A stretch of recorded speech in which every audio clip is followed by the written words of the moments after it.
Hello दोस्तों, इस drama के 16 एपिसोड में आप सबका स्वागत है।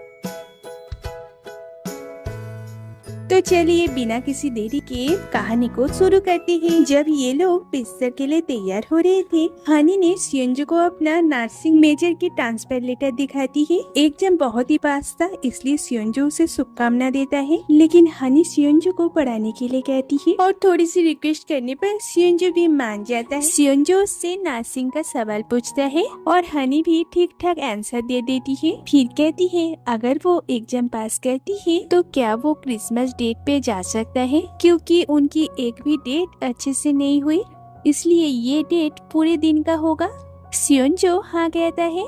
फिर सियोंजो से प्रैक्टिकल एग्जाम का तैयारी करवाता है। तो प्रैक्टिकल का टॉपिक सीपीआर था। तो सियोंजो हनी को सीपीआर कैसे देना है ये समझाता है और खुद लेट जाता है ताकि हनी उस पर ही अप्लाई कर सके। तो वो सबसे पहले सांस लेने के सिम्टम की जांच करती है और उसके बिल्कुल करीब जाके उसे सांस देने की नाटक करती है। इसके वजह से सियोंजो से उसे डांट मिलती है, क्योंकि ये प्रोसेस सिर्फ इमरजेंसी के लिए होता है। पर हनी तो सीपीआर के नाम पे कुछ और ही कर रही थी। फिर वो सियोंजो पर हल्के से चेस्ट का दबाव शुरू करती है। वो बहुत ही हल्के हाथों से कर रही थी।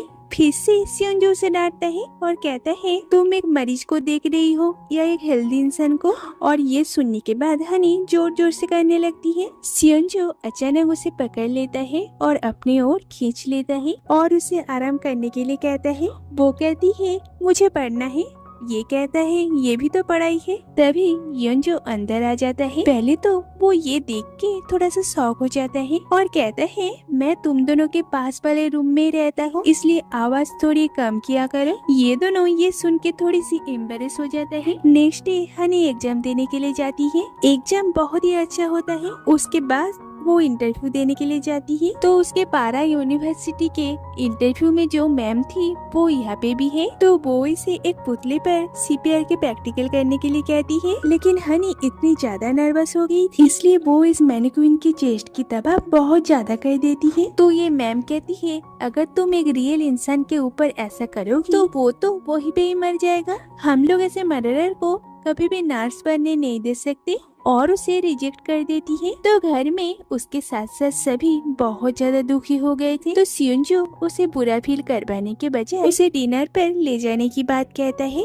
और कहता है कि मैं तो सच में तुम्हारे साथ डेट पे जाना चाहता हूँ। हनी ये सुन के बहुत खुश हो जाती है। तो क्रिसमस के दिन हनी अपने पास मौजूद हर एक कपड़े को निकालती है और उसे ट्राई करती है और बहुत तैयार होके घर से निकलती है। तो डेट पर जाते टाइम वो देखती है कि एक लेडी की कार एक्सीडेंट हो गई है। तो हनी उसे संभालती है और उस लड़की को सीपीआर देती है। कुछ देर बाद उस लड़की को होश आ जाती है। इधर जुंगू ये जानकर एयरपोर्ट की ओर भागता है कि क्रिस जा रही है। वो अंदर जाने का कोशिश करता है, लेकिन उसे गार्ड रोक लेता है। वो उदास होकर सोचता है कि शायद क्रिस पहले ही जा चुकी है, पर असल में तो क्रिस नहीं गई थी और सोच रही थी कि क्या जुंगू उसे रोकने के लिए यहाँ पे आएगा। और जुंगू सच में वहाँ पे आया, जो देख के क्रिस बहुत खुश होती है। पर जुंगू ऐसे दिखाने का कोशिश करता है जैसे कि वो तो उसे यहाँ पे छोड़ने के लिए आया था, लेकिन क्रिस सब समझ जाती है और जुंगू से पूछने पर जुंगू कहता है कि वो अपने दिल में हमेशा हनी का एक हिस्सा रखेगा। क्रिस कहती है मुझे भी तुम्हारे दिल में एक हिस्सा चाहिए, असल में मुझे तो पूरे के पूरे जुंगू चाहिए। मैं वादा करती हूँ कि मैं तुम्हारी जिंदगी खुशियों से भर दूंगी। और जुंगू को एक किस करती है और जुंगू भी उसके प्यार को एक्सेप्ट कर लेता है और क्रिस उसके साथ वापस आ जाती है।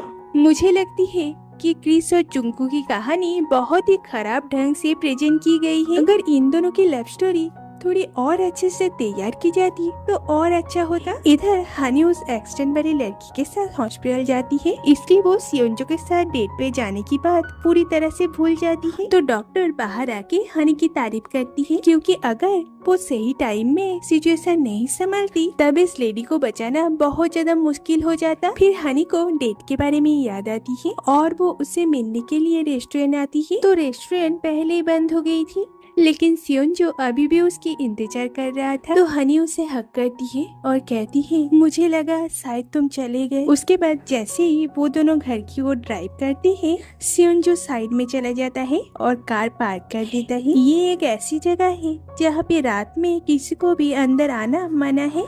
तो सियोन जो कहता है वो लोग तब तक यहाँ पे ठीक है जब तक कोई उन्हें यहाँ पे ढूंढ ना ले। हानि कहती है मुझे नहीं पता था कि तुम ये सब भी कर सकते हो। तो सियोन जो उसे चिढ़ाते हुए कहता है उसमें और भी बहुत से छिपे हुए गुण हैं जो अभी तक उसने नहीं देखी है। हानि ये सुन के बहुत हंसती है।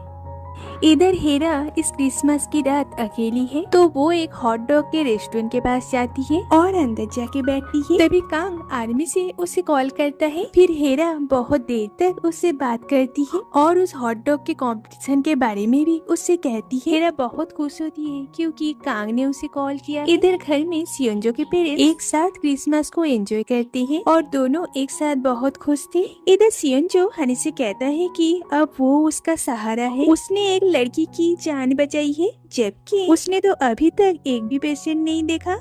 और कहता है तुमने एक इंसान की जान बचाई पर प्रैक्टिकल एग्जाम की मैनिक्यून को मार डाला। हानि कहती है मैनिक्यून के ऊपर प्रैक्टिस करने से ये बहुत अलग था।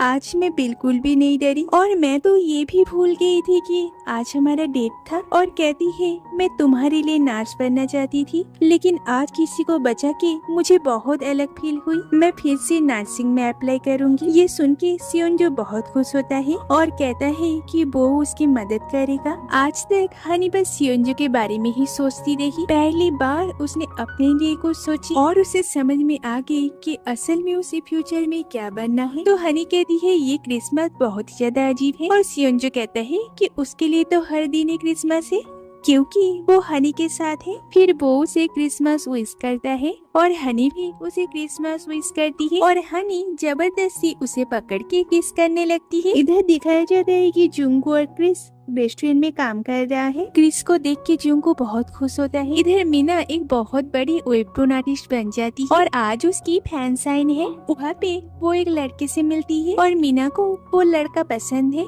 इधर जो लड़का जूरी के पार्लर में रोज आता था मिलिट्री से छुट्टी लेके जूरी से मिलने के लिए आता है। जूरी ये देख के बहुत खुश होती है और उसे हक करती है। इधर तीनों पेरेंट्स एक वैकेशन में गए हैं और अपने लाइफ को एंजॉय कर रहे थे। इधर सियोंजो जब स्कूल जाता है हनी की तरह एक लड़की उसे लव लेटर देती है और सियोंजो की तरह वो उसे इग्नोर करके वहाँ से चला जाता है। मतलब कि जैसे उसका बड़ा भाई वैसे ही उसका छोटा भाई। इधर हीरा कांग से मिलने के लिए मिलिट्री कैंप में जाती है और इधर हनी और सियोंजो अभी भी किस कर रहे थे। इसी तरह ये क्रिसमस सभी के लिए हैप्पी होता है।